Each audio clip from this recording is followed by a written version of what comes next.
Bismillahirrahmanirrahim. Assalamualaikum warahmatullahi wabarakatuh.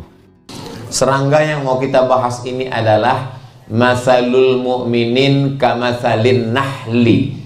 Orang beriman itu seperti lebah.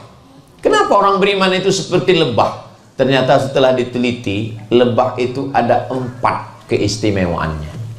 Apa keistimewaan lebah? Jangan kemana-mana, kita lanjutkan setelah yang satu ini. Kalau masuk TV gitu biasanya, iklan mau lewat. Lebah keistimewaannya yang pertama adalah lebah hanya memakan nektar saripati bunga.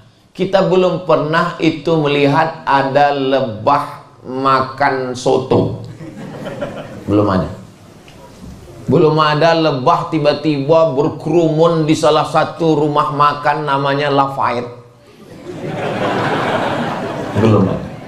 Ustaz kok tahu? Saya kan sering ke sana.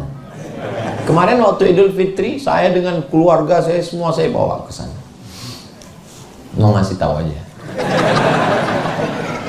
Jadi lebah itu tidak mau makan yang jelek-jelek. Itulah kenapa Nabi mengatakan orang beriman itu seperti lebah, karena makanannya hanya yang baik-baik saja. Suatu ketika saya musafir, jalan, kami pun mampir ke rumah makan. Saya ambil ayam, saya ambil daging kambing, saya ambil ikan, saya ambil semua. Ada bapak yang satu ini, dia cuma ngambil sambal aja. Terus saya bilang, bapak kenapa nggak makan daging ayam? Kenapa nggak makan sapi? Kenapa nggak makan daging?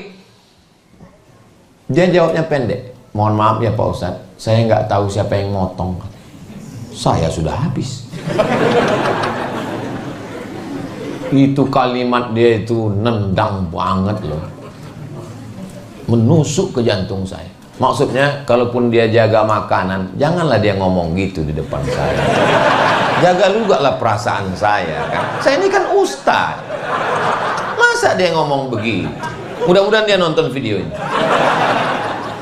Bilang aja saya ini Pak Ustadz lagi gimana, pakai bahasa yang halus lah. Masa dia bilang saya nggak tahu siapa yang motong. Ternyata memang rumah sembelih kita, Pak Wali, tolonglah buatkan bekerja sama dengan Muhammadiyah, Nahdlatul Ulama, Majelis Ulama Indonesia, pengawasan rumah potong. Setelah diawasi, rupanya binatang ini nggak mati dipotong, mati kaget. Satu narik kakinya, satu narik tanduknya, satu narik, akhirnya mati. Padahal yang motong itu mesti putus urat nafas dan urat makan. Banyak yang motong nggak punya ilmu, begitu dipotong darah lepas keluar, habis itu ikatan sapi dilepaskan. Begitu selesai sapinya berdiri. Malah dipanggil Ustadz Ruqyah. Allahu la ilaha illa huwal hayyul qayyum. Inilah masyarakat kita ini. Salah-salah dikit jin, salah-salah sedikit jin. Kata jin, aku nggak pernah ganggu sapi gitu.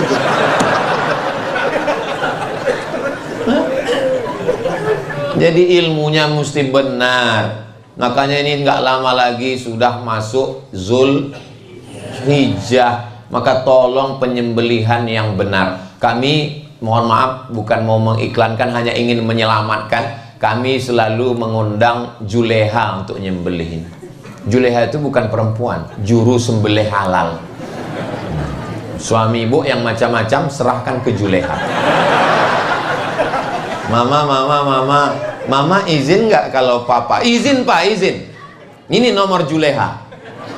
Biar mereka selesaikan secepatnya. Dia setuju kelihatannya. Nah, tolong sembelihannya benar. Bismillahirrahmanirrahim. Assalamualaikum Ustaz Somad. Suaranya tergesa-gesa dengan napas tersengal-sengal. Ustaz Somad, ini ada kecelakaan, truk nabrak kambing. Boleh kami sembelih? Ini sebentar lagi mati. Iya, sembelih cepat, sembelih. Udah selesai, baru saya mikir, kambing siapa? Itulah, kadang jamaah ini menjebak kita. Saya sering terjebak. Mestinya saya tanya dulu, ini punya siapa? Kulu, makanlah min thayyibat, yang baik-baik. Yang jahat itu mata. jelalatan. Yang jahat itu telinga, nguping pembicaraan orang. Yang jahat itu tangan, mengganggu tanda tangan yang nggak benar. Yang jahat itu kaki, yang jahat itu kemaluan. Tapi tangan, mata, kaki, kemaluan dapat perintah dari siapa? Dari otak.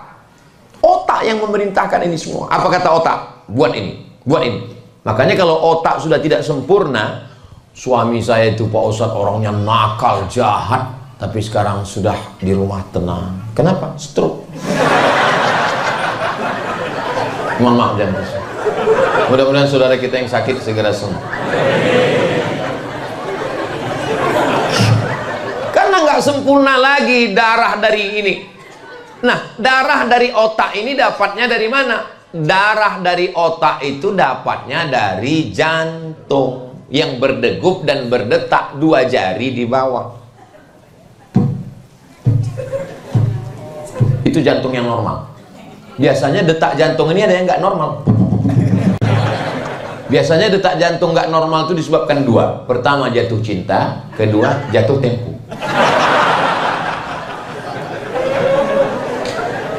Jantung itu menyemburkan darah dari jantung naik ke otak, dari otak ke mata. Jantung itu dapat darahnya dari mana? Jantung dapat darah dari makanan. Sepiring lontong sayur, rendang, gulai, bakso, mie ayam, jangan dipikirkan. Nanti menetes air liur. Saya aja teringat. Apalagi bakso Malang. Banyak iklannya di Riau. Cuman pas di Malang nggak ketemu.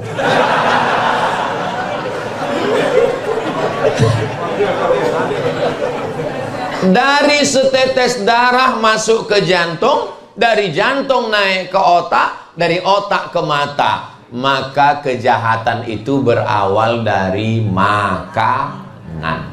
Ibu, kalau suaminya nakal berarti makanannya nggak benar. Bagaimana supaya suami nggak nakal? Jangan kasih makan. Maka lebah makan. Yang kedua, ini makin siang kok makin lucu. Yang kedua, lebah hanya mengeluarkan yang baik-baik saja. Yang keluar dari lebah itu adalah madu. Sekarang orang makin minum madu, gulanya makin naik.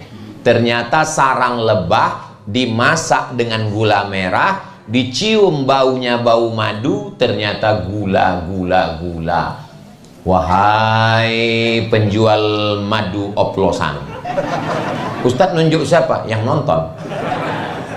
Mudah-mudahan Allah selamatkan kita. Ustadz, madu yang asli ini gimana caranya? Bawa pulang ke rumah, kalau istri marah berarti asli.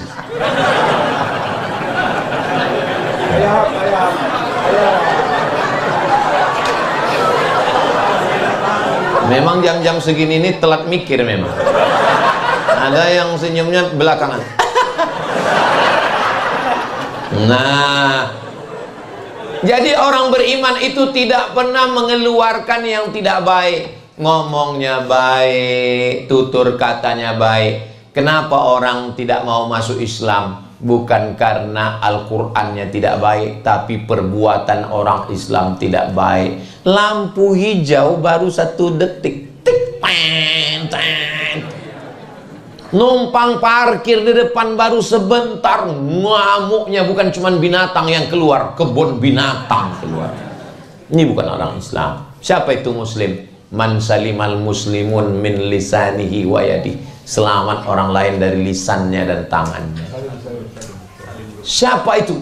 Orang yang datang menghadap Allah. Yauma la yanfa'u malun, hari itu tidak ada gunanya harta, wala banun, tidak ada gunanya anak. Harta nggak guna, anak nggak guna. Yang guna adalah man atallaha biqalbin salim, datang kepada Allah membawa hati yang salim. Itulah dia salim afillah. Tapi nggak ada gunanya hati salim kalau tauhidnya nggak benar. Qul huwallahu ahad, Allahus samad.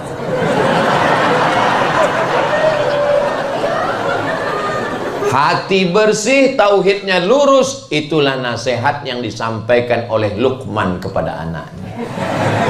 Wa idh qala Luqmanu libnihi wa huwa ya'izuhu, dia nasihatkan. Tapi kita tahu cerita tentang Luqman itu dari siapa? Kalau bukan dari Sayyidina Muhammad sallallahu alaihi wasallam.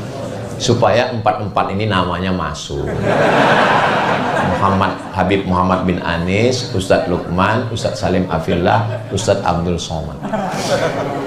Tapi nama yang paling mulia adalah nama yang rendah, yang dihina, yang direndahkan, budak hamba sahaya, disandingkan dengan Allah, Abdullah. Itulah dia Ustadz Abdullah Hadron.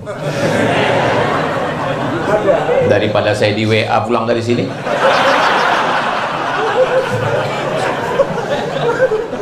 yang namanya nggak saya sebut bukan karena saya nggak hormat, tapi saya nggak ingat. Jadi orang beriman itu yang keluar baik-baik saja. Yang ketiga, lebah tidak pernah menyusahkan orang lain. Lebah hanya membuat sarang di batang pohon yang tinggi.